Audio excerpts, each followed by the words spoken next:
আজকের গুরুত্বপূর্ণ আঞ্চলিক সংবাদে সবাইকে জানাই স্বাগতম। আজ 28 জুন শনিবার। আজকের সকালের বিশেষ খবর হলো জেলা পরিষদের সভাপতি উপসভাপতির পদ সংরক্ষণ লটারিতে সিদ্ধান্ত ক্যাবিনেট বৈঠকে। 942 ধর্মীয় প্রতিষ্ঠান, 1977 শিক্ষা প্রতিষ্ঠান, আর্থসামাজিক সংস্থায় জমি বরাদ্দ।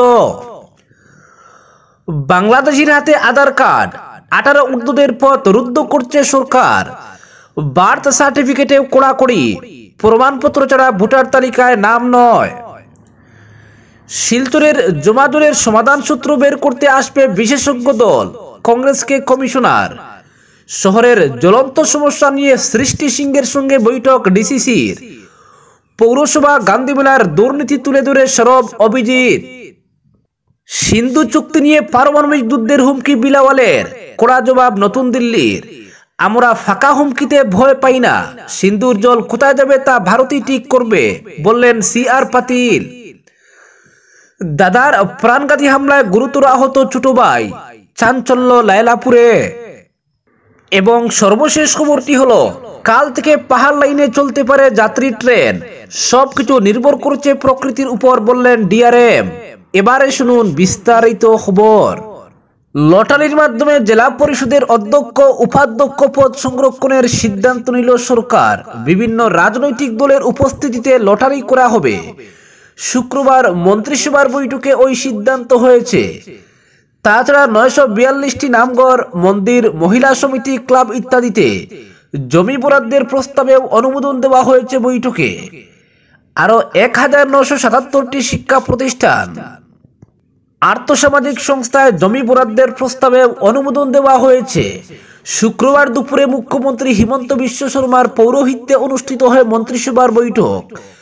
লোকসেবা ভবনে অনুষ্ঠিত বৈঠকে উপস্থিত ছিলেন মন্ত্রীদের প্রায় সকলেই। মন্ত্রিসভার বৈঠকে গৃহীত প্রস্তাবের মধ্যে অন্যতম হচ্ছে জেলা পরিষদের অধ্যক্ষ উপাধ্যক্ষের পদ সংরক্ষণ। মুখ্যমন্ত্রী জানান, জেলার রাজনৈতিক দলের উপস্থিতিতে লটারির মাধ্যমে অধ্যক্ষ উপাধ্যক্ষের পদ সংরক্ষণের সিদ্ধান্ত হয়েছে বৈঠকে। কোন জেলা পরিষদের সভাপতির পদ তফসিলি জাতি, তফসিলি উপজাতি, মহিলার জন্য সংরক্ষিত হবে সেটা ঠিক করা হবে লটারি করে। মন্ত্রিসভার বৈঠকে মরাণ মটক স্বশাসিত পরিষদ আইন সংশোধনের সিদ্ধান্তে অনুমোদন দেওয়া হয়েছে। মুখ্যমন্ত্রী জানান, আগে মরাণ কিংবা মটক লোক কোনো গ্রামে বেশি হলে সেই গ্রাম পরিষদে অন্তর্ভুক্ত হতো, কিন্তু সেই গ্রামের বাসিন্দা অন্যান্য জাতি জনগোষ্ঠীর লোকেরা এতে অসন্তুষ্ট হতেন। তাই মন্ত্রিসভার বৈঠকে সিদ্ধান্ত হয়েছে মরাণ মটক স্বশাসিত পরিষদ শুধু মরাণ মটক লোক তাদের পরিবার নিয়ে গঠিত হবে। কোন গ্রামের মরাণ মটক লোকেরাই শুধু পরিষদে অন্তর্ভুক্ত হবেন, কিন্তু অন্য জাতি জনগোষ্ঠীর লোকেরা পরিষদের আওতায় আসবেন না। পরিষদের নির্বাচনেও শুধু মরাণ মটক লোকরা ভোট দিতে পারবেন। তাই স্বশাসিত নির্বাচনের জন্য মরাণ মটক লোকদের নিয়ে নতুন করে ভোটার তালিকা প্রস্তুত করা হবে। অপরদিকে বাংলাদেশের হাতে আধার কার্ড, 18 ঊর্ধ্বদের পদ রুদ্ধ করছে সরকার। বার্থ সার্টিফিকেটেও কড়াকড়ি, প্রমাণপত্র ছাড়া ভোটার তালিকায় নাম নয়।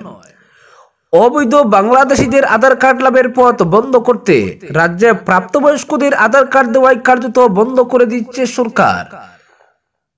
আসামের মোট জনসংখ্যার 100% লোকই আধার নম্বর পেয়ে গেছেন। ফলে 18 ঊর্ধ্বদের আর আধারের প্রয়োজন নেই মনে করে সরকার শিশুদেরই শুধু দেওয়া হয় আধার। তাই প্রাপ্তবয়স্ক কোনো লোক এখন থেকে আধার চাইলে জেলা আয়ুক্তের মাধ্যমে যেতে হবে, অন্য কোনো ব্যবস্থা থাকবে না আধার প্রাপ্তির। শুক্রবার মুখ্যমন্ত্রী হিমন্ত বিশ্ব শর্মার পৌরোহিত্যে অনুষ্ঠিত মন্ত্রিসভার বৈঠকে আধারের প্রক্রিয়া আরো আঁটোসাঁটো করার বিষয়ে বিস্তারিত আলোচনা করা হয়েছে। মন্ত্রিসভার বৈঠকের পর মুখ্যমন্ত্রী বলেন, আসামে বহু বছর ধরে আধার দেওয়া হচ্ছে। প্রাপ্তবয়স্ক লোকদের আর আধারের প্রয়োজন নেই, এখন শুধু শিশুদেরই আধার নিতে হয়। তাই প্রাপ্তবয়স্করা আধার নিতে চাইলে জেলা আয়ুক্তের মাধ্যমে যেতে হবে, অন্য কেউ আধার নম্বর দিতে পারবে না। জেলা আয়ুক্ত উপযুক্ত তদন্ত করে সিদ্ধান্ত নেবেন। সরকারের এই সিদ্ধান্তের পেছনে কারণ জানিয়ে মুখ্যমন্ত্রী বলেন, দৈনিক 20-25 জন করে বাংলাদেশি অনুপ্রবেশকারীকে পুশব্যাক করা হচ্ছে সীমান্তে। বৃহস্পতিবারও 20 জনকে করা হয়েছে পুশব্যাক, কিন্তু পুলিশ সব অনুপ্রবেশকারীকে ধরতে পারছে এমন নয়। তাই অনুপ্রবেশকারীরা যাতে আধার পেতে না পারেন সেজন্য আধারের প্রক্রিয়া কঠোর করার সিদ্ধান্ত নেওয়া হয়েছে। আগে সার্কল অফিস আধার কেন্দ্রে গেলেই আধার নম্বর পাওয়া যেত, কিন্তু বিদেশি নাগরিকরা যাতে আধার পেতে না পারেন সেই ব্যবস্থা করা হচ্ছে। উল্লেখ্য, কয়েক মাস আগেই আধারের নিয়মে বদল এনেছিল রাজ্য সরকার। আধারের জন্য আবেদনের ক্ষেত্রে নাগরিকপঞ্জির আবেদনের তথ্য হিসেবে এআরএন নম্বর দেওয়া বাধ্যতামূলক করা হয়েছিল। সেই ব্যবস্থা কার্যকরী করে অনুপ্রবেশকারীদের আধার নম্বর পাওয়া কতটা ঠেকানো গেছে সেটা জানা না গেলেও প্রাপ্তবয়স্কদের আধার প্রদানের প্রতি এখন কার্যত রুদ্ধ করে দেওয়ার পথে এগোচ্ছে সরকার। মুখ্যমন্ত্রী বলেন, আধার থাকলে দেশের যে কোনো রাজ্যে ভোটার তালিকায় নাম তোলা যায়, গ্যাস সিলিন্ডার পাওয়া যায়, ব্যাংকে অ্যাকাউন্ট খোলাও সম্ভব হয়। তাই আধার প্রাপ্তির পথ বন্ধ করে দিলে বাকি কিছুই হবে না। আধারের সঙ্গে জন্ম মৃত্যুর প্রমাণপত্রে কড়াকড়ি করতে চলেছে সরকার। মুখ্যমন্ত্রী বলেন, ভোটার তালিকায় নাম তুলতে আধার কার্ড পেতে জন্মের প্রমাণপত্র বাধ্যতামূলক করার কথা ভাবা হচ্ছে। তাই যাদের অনেক আগে জন্ম হয়েছে কিন্তু জন্মের প্রমাণপত্র নেই, তাদের ব্যাকডেটে হলেও জন্মের প্রমাণপত্র নিতে হবে। এমনই এক ব্যবস্থা আনতে চলেছে সরকার। তবে মন্ত্রিসভার আগামী বৈঠকে এ নিয়ে সিদ্ধান্ত হতে পারে। ভারতে বৈধভাবে প্রবেশ করে কেউ 3 মাসের বেশি থাকলেই আধার পেতে পারেন জানিয়ে মুখ্যমন্ত্রী বলেন, বৈধভাবে পাসপোর্ট ভিসা নিয়ে যারা এসেছেন তাদের নিয়ে সমস্যা নেই। আমাদের সমস্যা হচ্ছে অবৈধ অনুপ্রবেশকারীদের নিয়ে। 18 ঊর্ধ্বদের আধার প্রদান বন্ধ করে দিলে ভোটার তালিকায়ও নাম তোলা সম্ভব হবে না। অপরদিকে শিলচরের জমাজুলের সমাধান সূত্র বের করতে আসবে বিশেষজ্ঞ দল, কংগ্রেসকে কমিশনার। শিলচর শহরের একাধিক সমস্যা সহ পৌরসভার দুর্নীতির প্রসঙ্গ বর্তমান পুর নিগমের কমিশনারের সামনে তুলে ধরল কংগ্রেস। সমস্যার সমাধানের দাবি জোরালোভাবে উত্থাপন করার পাশাপাশি পৌরসভার তহবিল এবং গান্ধীমেলার হিসেবেও কমিশনারের কাছে চেয়েছে শিলচর জেলা কংগ্রেসের প্রতিনিধি দল। শিলচরের বিভিন্ন সমস্যার মধ্যে সবচেয়ে জ্বলন্ত জমাজুলের সমস্যার সমাধানে বিশেষজ্ঞ দল শিলচর ভিজিট করবে বলে কংগ্রেসের প্রতিনিধি দলকে জানিয়েছেন পুর নিগমের কমিশনার সৃষ্টি সিং। সমস্যাগুলো দ্রুত সমাধান চেয়ে কমিশনারের কাছে স্মারকপত্র পেশ করেছে কংগ্রেস। পাশাপাশি দীর্ঘ আলোচনায় একাধিক বিষয় উত্থাপন করে বেশ কিছু দাবির কথা কমিশনারকে শুনিয়েছেন কংগ্রেসের প্রতিনিধিরা। শুক্রবার শিলচর জেলা কংগ্রেস সভাপতি অভিজিৎ পালের নেতৃত্বে এক প্রতিনিধি দল সৃষ্টি সিংয়ের সঙ্গে দেখা করে শিলচর শহরের জ্বলন্ত সমস্যাগুলো তুলে ধরেন। প্রথমে সৃষ্টি সিংকে কংগ্রেসের পক্ষ থেকে অভিনন্দন ও শুভেচ্ছা জানানো হয়। এরপর আলোচনা সভায় শিলচর শহরের বেহাল অবস্থার চিত্র তুলে ধরেন শিলচর জেলা কংগ্রেস সভাপতি অভিজিৎ পাল। প্রাক্তন মন্ত্রী অজিত সিংকে পাশে নিয়ে অভিজিৎ বলেন, শিলচর পৌরসভার দীর্ঘ 5 বছর থেকে নির্বাচিত পুরভোট না থাকায় শহরবাসী সমস্যার বেড়াজালে আবদ্ধ হয়ে পড়েছেন। জনগণ পুরকর দিলেও পরিষেবা থেকে বঞ্চিত। ভোট থাকাকালীন সময়ে আবর্জনা সাফাইয়ের জন্য প্রতিটি ওয়ার্ডে 2 জন করে শ্রমিক নিয়োগ করা হতো, কিন্তু পৌরসভা বিভিন্ন ধরনের ট্যাক্স আদায় করলেও সবকটি ওয়ার্ডে আবর্জনার স্তূপ জমে থাকে। পুরসভার টাকা বানের জলের মতো নগর উন্নয়নের নামে খরচ করা হলেও শহরের সমস্যা চরমে উঠেছে। জমাজুলের সমস্যা, নিকাশি সমস্যা, আবর্জনার সমস্যা পরিবেশকে বিষিয়ে তুলেছে। কমিশনারের দৃষ্টি আকর্ষণ করে অভিজিৎ পাল বলেন, শিলচর এবং ডিব্রুগড়কে একই সঙ্গে নিগমে উন্নীত করা হলেও ডিব্রুগড়ে পুরভোট হয়েছে। ডিব্রুগড়ের মানুষ পুরো পরিষেবা পাচ্ছেন, কিন্তু নির্বাচিত ভোট শিলচরে না থাকায় দুর্নীতির আখড়ায় পরিণত হয়েছে পৌরসভা। পুরসভার তহবিলে থাকা জনগণের করের টাকা আত্মসাৎ করা হচ্ছে। পূর্ত বিভাগের কাজ হচ্ছে পুরসভার অর্থে। শহরের ভিতরের স্ট্রিট লাইটগুলো জ্বলছে না, রাতে অন্ধকার থাকে শহর। এতে অসামাজিক কার্যকলাপ বেড়ে যাওয়ার সম্ভাবনা রয়েছে। অন্যদিকে জনগণ জল কর দিলেও বিশুদ্ধ পানীয় জল থেকে বঞ্চিত। বেটারমেন্ট ট্যাক্স দিচ্ছেন, অথচ সমস্যার জাতাকলে পিষ্ট হচ্ছেন শিলচরবাসী। শহরের প্রধান নিকাশি নালা লঙ্গাই খাল, বাসাই খাল, রাঙ্গির খাল এবং সিঙ্গির খাল আবর্জনায় ভরে গেছে। এতে নিকাশি ব্যবস্থা বাধাগ্রস্ত হওয়ার ফলে কৃত্রিম বন্যায় প্লাবিত হয় শহর শিলচর।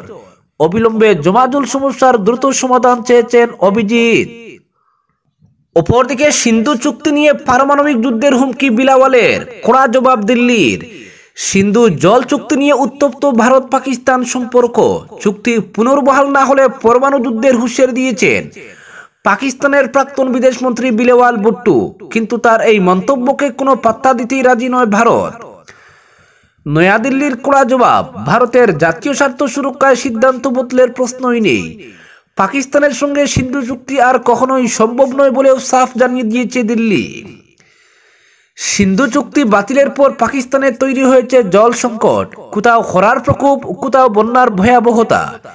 এই সংকট থেকেই চুক্তি পুনর্বহালের চেষ্টা করছে ইসলামাবাদ। একদিকে ভারতের কাছে পাঠানো হচ্ছে একের পর এক অনুরোধপত্র, অন্যদিকে হুমকির রাজনীতি চালিয়ে যাচ্ছেন পাকিস্তানের প্রাক্তন বিদেশমন্ত্রী।